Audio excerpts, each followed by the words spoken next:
नमो बुद्धाय। स्वागत है आप सभी का वर्षावास के इस कार्यक्रम में। वर्षावास के हर कार्यक्रम में हम आपको ले चलते हैं अलग अलग विहारों में, जहां पर वहां के उपासक उपासिकाओं के साथ मिलकर हम वर्षावास को मनाते हैं। आज ऐसे ही सम्राट बुद्ध विहार में हम आए हैं वर्षावास को मनाने, जो है उपाली कॉलोनी अग्नि लेआउट में। आइए वर्षावास को मनाते हैं यहाँ के उपासक उपासिकाओं के साथ मिलकर। वर्षावास के हर सफर की शुरुआत हम करते हैं बुद्ध के वचनों से, धम्मपद से। आइए उसी प्रकार आज की भी शुरुआत करेंगे। अपमत्तो अयं गंधोया यंग तगर चंदनी योच सीलवंत गंधो वाति देवेसु उत्तमो। इसका हिंदी में अर्थ कुछ इस प्रकार है कि तगर या फिर चंदन, उसका सुगंध काफी कम होता है, लेकिन जो चरित्रवान, शीलवान, गुणवान व्यक्ति है, उनका कीर्ति रूपी सुगंध सभी में जल्दी फैलता है।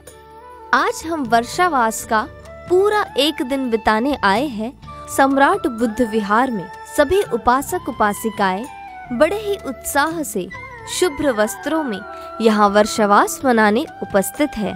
थाईलैंड से लाई गई ये भव्य बुद्ध प्रतिमा है, जिसे रोज नियमित रूप से यहाँ बौद्ध जन वंदन करते हैं। 2004 में इस बुद्ध विहार की स्थापना की गई और पिछले 9 सालों से यहाँ पर धम्म के कार्यक्रम लिए जा रहे हैं। आइए आज हम भी ऐसे ही एक धम्म के कार्यक्रम में यानी के वर्षावास में सम्मिलित होते हैं।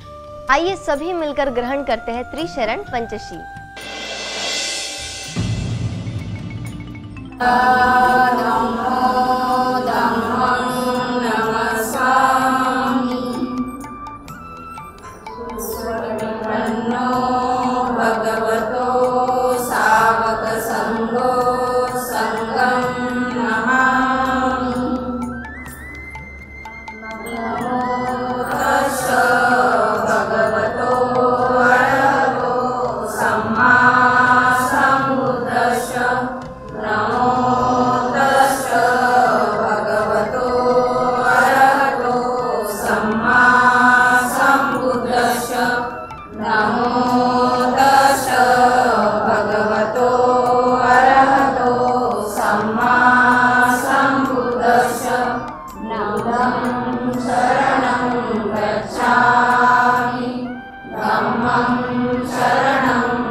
हमने बुद्ध को वंदन किया, त्रिशरण पंचशील ग्रहण किया। अब जानेंगे वर्षावास के बारे में। जिस वर्षावास के उपलक्ष्य में हम यहाँ पर इकट्ठा हुए हैं, वो वर्षावास कब से शुरू हुआ और किस तरह से मनाया जा रहा है, जानेंगे यहाँ के उपासक उपासिकाओं से। अगला सेगमेंट है मेरा वर्षावास।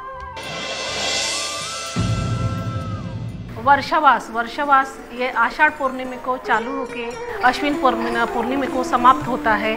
और वर्षा यानी बारिश और वास यानी रहना। तो ये वर्षावास के समय भिक्खु लोग बाहर नहीं निकल सकते 3 महीनों तक। भिक्खु तो वो 3 महीनों तक अपना संदेश एक ही गांव में रह के उपासकों को अपना संदेश पहुंचाते हैं। तथागत गौतम बुद्ध ने पहला वर्षावास सारनाथ में दिया था। उन्होंने 46 वर्षावास दिए थे और उसमें से कपिलवस्तु, राजगृह, वैशाली और श्रावस्ती में सबसे ज़्यादा वर्षावास उन्होंने दिए थे। वर्षावास इन दिनों बारिश होती है और बारिश के कारण सभी बनते एक विहार में एकत्रित होते हैं और एकत्रित होने के बाद उस विहार में वह ध्यान धारणा करते हैं, प्रवचन देते हैं और उसी का लाभ हम सब लेते हैं। इन दिनों हमारे विहार में कुछ भंते आते हैं और हमें इस बुद्ध बाबा साहब इनके जीवन चरित्र के बारे में, ध्यान धारणा के बारे में अवगत कराते हैं। वर्षावास के दिन में जो आपने सभी ने बताया है, लेकिन ये 3 महीने के अंदर बहुत बारिश होती है और बारिश के कारण सब यानी विहारों में जो भंते जी रहते हैं वो भिक्षाटन के लिए जा नहीं सकते, तो इसी कारण वो अपना 3 महीने का वर्षावास कैसे निभाए, कैसे उपासकों को कैसे यानी ये करें।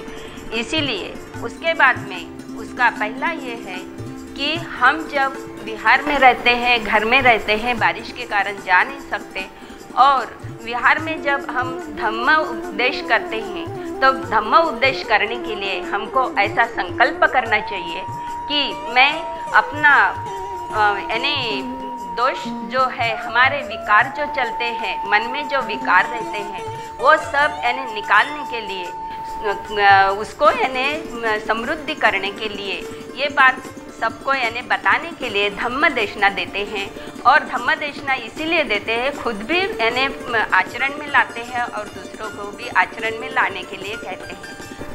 और ये 3 महीने जो वर्षावास के 3 महीने हैं, आषाढ़ पूर्णिमा से चालू हुआ वर्षावास तो अश्विन पूर्णिमा तक वर्षावास के 3 महीने तथागत के काल में बंती जी या तथागत एक विहार में इकट्ठा सभी बंती जी रहते थे और उस समय शील का पालन करते थे। और तथागत की शिकवण यही है, तथागत बोलते थे कि राग, लोभ, द्वेष, मोह, मत्सर, माया, ये जो चीज़ है ये मेरे धर्म की शिकवण नहीं है। मेरे धर्म की शिकवण जो है मैत्री, करुणा, मुदिता, उपेक्षा, ये मेरे धर्म की शिकवण है, ऐसे तथागत कहते थे। हमने यहाँ के उपासक उपासिकाओं से वर्षावास के मायने जाने। अब वक्त होता है एक छोटे से ब्रेक का, तो हम लेते हैं ब्रेक। कहीं मत जाइए, देखते रहिए कार्यक्रम वर्षावास।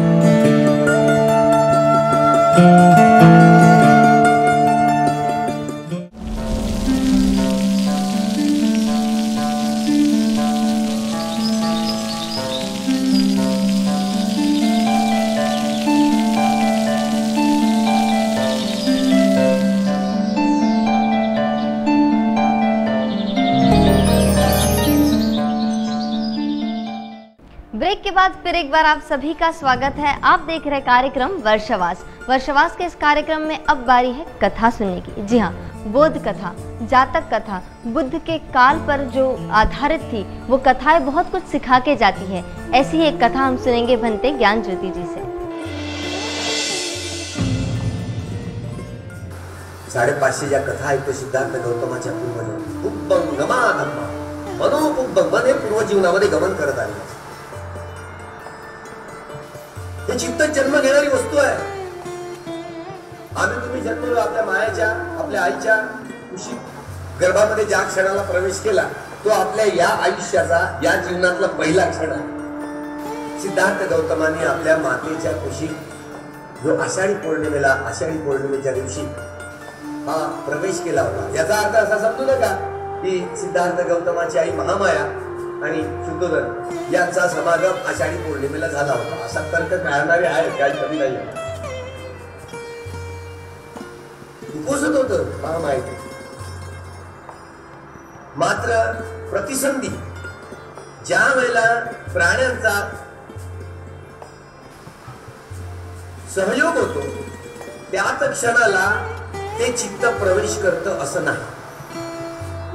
हे समान धातू कंबन ओढून घेतात, ज्यामुळं जन्म देणारी माता असेल, जन्म घेणारं सत्व असेल, हे समान धातू कंबानं लोखंडाला तसं लोहचुंबक आकर्षण करून घेतं, असं हे असतं। ज्यामुळं काही लोकांना भ्रमभ्रांती, काही पुस्तकांमध्ये असं वर्णन आलेलं आहे, म्हणून हे सांगतो की ज्या दिवशी महामाया आणि शुद्धोदन त्यांचा समागम झाला आणि त्या दिवशी आषाढी पौर्णिमेच्या दिवशी त्या बाळाने प्रतिसंधी घेतली, म्हणजे गर्भाशयामध्ये प्रवेश केला। अनेक ठिकाणी वाचतो, पण ते खरं नाहीये, त्यांना समजलं नाहीये, मिथ्या भ्रम आहे त्यांच्यामध्ये। आषाढी पौर्णिमेच्या दिवशी ते चित्त प्रवेश करत झालं, याचा अर्थ असा नाही की आषाढी पौर्णिमेला त्यांचा दोघांचा समागम झाला। समागमाच्या वेळीच ते चित्त गर्भाशयामध्ये प्रवेश करतात असं नाही। हे समान धातू कर्म वेगळ्या ठिकाणी काम करतात, हे समान धातू कम्मा जसं जसं लोहचुंबक आकर्षण करणारं आणि लोहचुंबक आलं लोखंडाला बरोबर जसं आकर्षण करतं, तसं मुलाचे जन्म घेण्याचे आणि माता जन्म देण्याचे हे समान धातू कम्म एक दुसऱ्याकडे आकर्षित करून घेतात आणि त्यावेळेला हा प्रतिसंधीचा क्षण असतो, ती प्रधानता असते. हे तर एक निमित्त मात्र असते आणि ही प्रधानता असल्यानंतर जो श्वेतकेतू नावाचा जो पांढरा हत्ती देवता लोकांमधून आला, कुशीत देवता लोकांमधून, आणि त्याने शरीर त्यागल्यानंतर हे श्वेतकेतू महामायेच्या कुशीमध्ये गर्भाशयामध्ये प्रवेश करत आहे आणि हे बाळ सिद्धार्थ गौतम म्हणून 10 महिन्याचा गर्भ राहिला आणि बाहेर आलं आणि ते मात्र रडत नाही आलं. जीवी टीव्हीवर आता दाखवतात ना, ते रामायणाचं महाभारतातलं काही दाखवतात, ते चुकीचं दाखवतात. ब्राह्मणवादी षडयंत्र आहेत. अलीकडे ते टीव्हीवर सुरू आहे ना, ते ब्राह्मणवादी षडयंत्र सांगतात. शेंडीवाल्यांची जोपर्यंत शेंडी कापणार नाही तोपर्यंत मुंडन करणार नाही. आत नाही जात लवकर, सूप जळून जाईल पण आत जात नाही म्हणतात. तसंच जोपर्यंत त्यांची मुंडन होणार नाही म्हणजे खऱ्या अर्थाने ते धर्मिष्ठ बनणार नाही तोपर्यंत त्यांचं काही आत जाणार नाही. अजूनही बुद्धाला विष्णूचा अवतार ठरवण्यासाठी त्यांनी सिरियल सुरू केली. पत्र पाठवून निषेध व्यक्त करून टाकायचा. सिद्धार्थ गौतम ज्यावेळेला जन्माला येतो त्रिपिटकामध्ये असा तो रडत नाही. हे अपवादात्मक असतं. जेव्हा बोधिसत्व जो जन्म घेतो त्यावेळेला आपण जसे जन्माला आल्याबरोबर वाह दूध पाहिजे, मला हवा पाहिजे, मला दूध पाहिजे म्हणून रडतो ना, कारण आईची नाळ तुटलेली असते ना बेबीची. आता जो हात मिळणार असतो तो मिळत नाही म्हणून मला हवा पाहिजे, मला दूध पाहिजे, मला हवा पाहिजे, मला दूध पाहिजे म्हणून रडतो. रडतच आपला जन्म होतो. तर जाती भी दुःख, जन्मच दुःख आहे.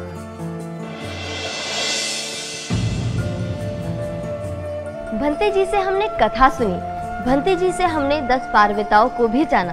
अब वक्त होता है इस विहार को जानने का.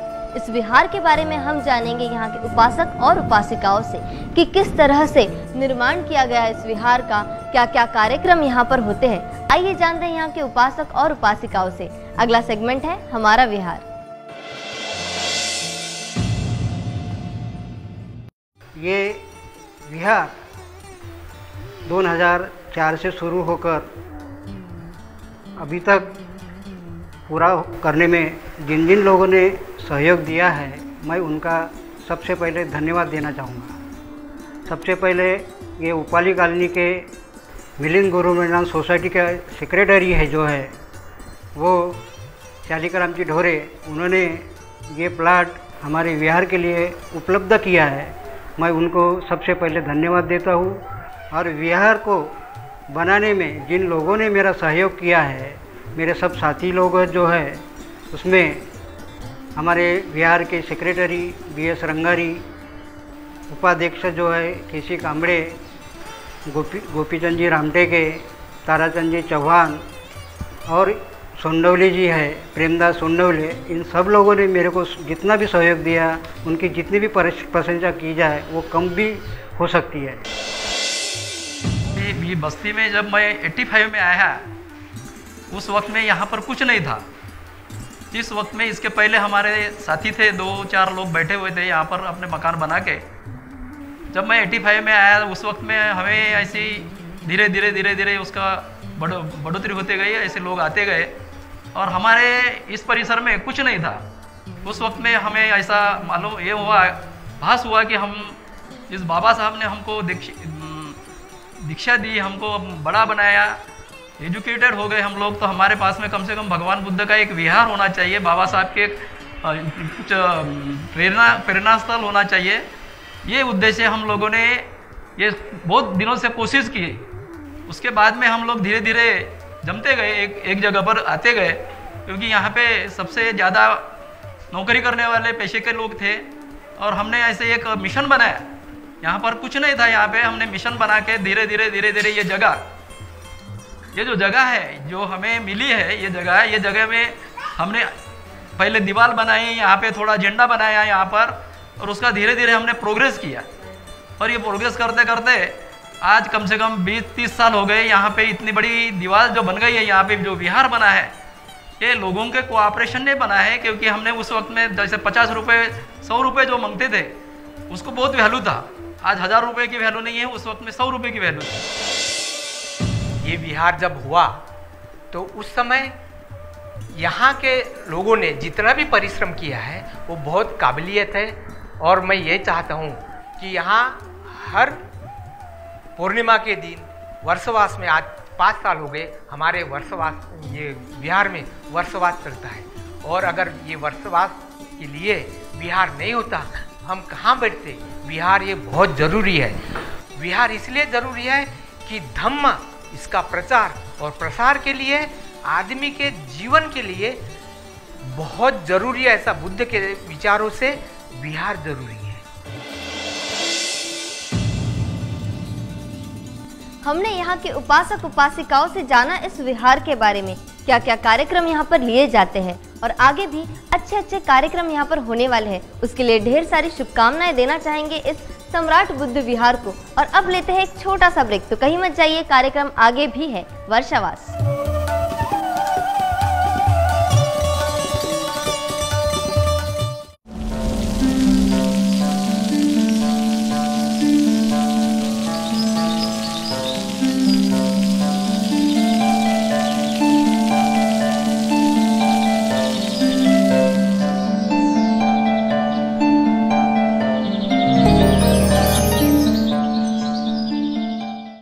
ब्रेक के बाद फिर एक बार स्वागत है। आप देख रहे हैं कार्यक्रम वर्षावास और वर्षावास के इस कार्यक्रम में अब बारी है कुछ सवालों और जवाबों की, जहां पर मैं पूछूंगी कुछ आसान से सवाल बुद्ध के जीवन पर आधारित, कुछ धम्म पर आधारित, जिसके जवाब मैं चाहूंगी कि यहाँ के उपासक उपासिका हमें दे और जो भी ज्यादा से ज्यादा सही जवाब देगा उसे मिलेगा ये ग्रंथ। तो आइए शुरुआत करते हैं मेरे पहले सवाल से। मेरा सबसे पहला सवाल ये है कि दुनिया के सबसे पहले मनोवैज्ञानिक कौन थे? कौन बताना चाहेगा? सबसे पहले मनोवैज्ञानिक, आपको भी जवाब आता है? आइए आगे। सबसे पहले अपना नाम बताइए। उत्कर्ष। उत्कर्ष, क्या है इसका जवाब? तथागत सिद्धार्थ गौतम बुद्ध। वेरी गुड, जोरदार तालियां हो जाए उत्कर्ष के लिए, बिल्कुल सही जवाब है, थैंक यू। आइए इसी के साथ आगे बढ़ते हैं मेरे दूसरे सवाल की ओर। मेरा दूसरा सवाल बहुत ही ज्यादा आसान है। दूसरा सवाल ये है कि सिद्धार्थ गौतम का जन्म किस वन में हुआ था? किसे पता है उस वन का नाम क्या था? काफी सारे हाथ है ऊपर, अब बताइए मुझे। सिद्धार्थ गौतम बुद्धांचा जन्म लुंबिनी वनामध्ये झाला। लुंबिनी वन, ये एकदम सही जवाब है। आपका नाम है? शालिनी चंद्रतापुरे। फिर से एक बार जोरदार तालियां हो जाए शालिनी जी के लिए। आइए बढ़ते हैं मेरे अगले यानी तीसरे सवाल की ओर। मेरा अगला सवाल ये है कि सबसे पहला धम्म चक्र प्रवर्तन कहां पर हुआ था? कौन बताना चाहेगा? सबसे पहला धम्म चक्र प्रवर्तन, अब बताइए। आइए सर, सर बताइए। सारनाथ। सारनाथ, ये सही जवाब है। सबसे पहला धम्म चक्र प्रवर्तन ये सारनाथ में हुआ था। सर आपका नाम भी जानना चाहूंगी। Ramteke. Ramteke sir, thank you very much. चलिए बढ़ते हैं अगले सवाल की ओर। मेरा अगला सवाल और भी ज्यादा आसान है। सिद्धार्थ गौतम के सारथी का नाम क्या था? कौन बताना चाहेगा? सिद्धार्थ गौतम के सारथी का नाम? सर आप आइए, बताइए। आनंद। जी नहीं, ये उनके सारथी का नाम नहीं था। आप बताएंगी? छन्ना, एकदम सही जवाब है, जोरदार तालियां हो जाए। मेरा अगला सवाल ये है कि सिद्धार्थ गौतम के अश्व का नाम क्या था? कौन बताना चाहेगा? सिद्धार्थ गौतम के अश्व का नाम? आइए आप ही बताइए। मेरा नाम प्रमिला सवाईमुल है जी? और उनका यानी अश्व का नाम था कंठक। कंठक, कंठक ये नाम था और ये सही जवाब है, जोरदार तालियां हो जाए। इसके बाद बढ़ते हैं मेरे अगले यानी सबसे अंतिम सवाल की ओर। अंतिम सवाल बहुत ही ज्यादा आसान है।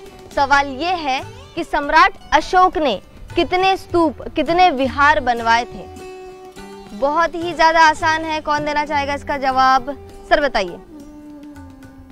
80,000। जी नहीं, थोड़ा पास पहुंचे आप बताइए। 84,000। सर रुकिए, आपके लिए जोरदार तालियां हो जाए। 84,000 ये सही जवाब है। तो जैसे कि हमारे सवाल यहाँ पर समाप्त होते हैं और हमने देखा कि रामटेके सर ने 2 सवालों का एकदम सही जवाब दिया है, तो ये जो ग्रंथ है बुद्ध और उनका धम्म हम देना चाहेंगे रामटेके सर के हाथों में इस विहार के लिए। सर आइए, जोरदार तालियां हो जाए।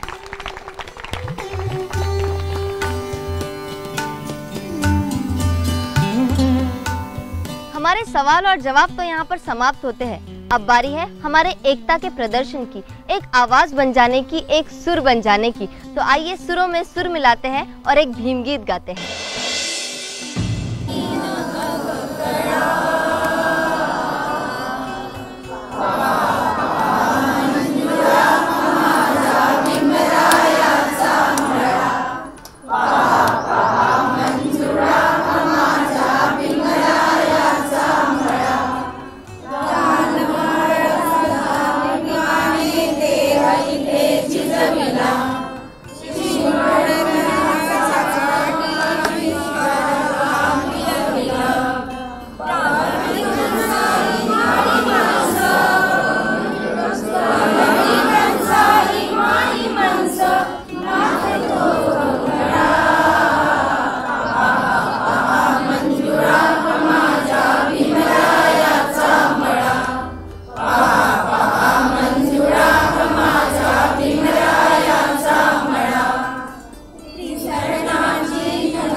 बौद्ध संस्कृति में समारोपीय गाथा का अलग ही महत्व है, बड़ा महत्व है। तो आइए उसी के साथ हम एपिसोड का अंत करेंगे। तो साथ मिलकर ग्रहण करें समारोपीय गाथा। पापस् अकरणं कुशलस उपसंपदा सचित्त परियोदपनम् एतं रुद्रानशासनं धम्मं चरितं नरं चरितं चरे धम्मचारी सुखं सेति अग्निलोके परं न तावता धम्मधरो यावता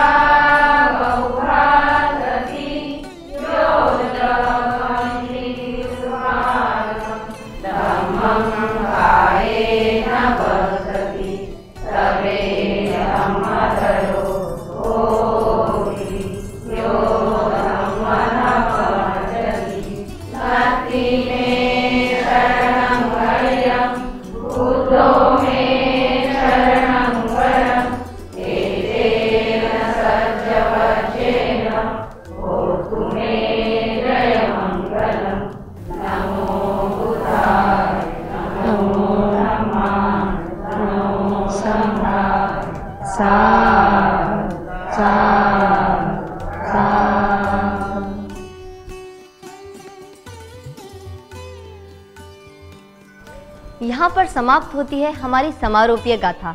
आज हमने वर्षवास को बड़े ही उत्साह और हर्षोल्लास से मनाया इस उपाली कॉलोनी के सम्राट बुद्ध विहार में, जहाँ पर एक साथ हमने गीत गाए, बुद्ध को वंदन किया। अब वक्त होता है मेरा यहाँ से विदा लेने का, पर एक वादे के साथ कि मिलूंगी आपको वर्षवास के अगले एपिसोड में किसी और बुद्ध विहार में।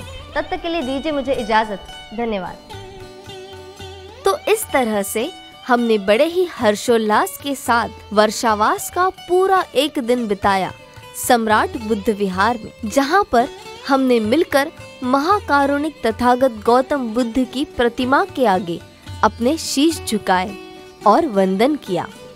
पूजनीय भंते ज्ञान ज्योति जी से धम्म देसना सुनी, यहाँ के धम्म उपासकों से वर्षावास के मायने जाने और साथ ही सम्राट बुद्ध विहार के इतिहास, वर्तमान और भविष्य को जाना। साथ मिलकर सुरों में सुर मिलाए और समारोपीय गाथा के साथ समाप्त किया आज के वर्षावास के सफर को। मंगल कामनाओं के साथ लेते हैं विदा। धन्यवाद।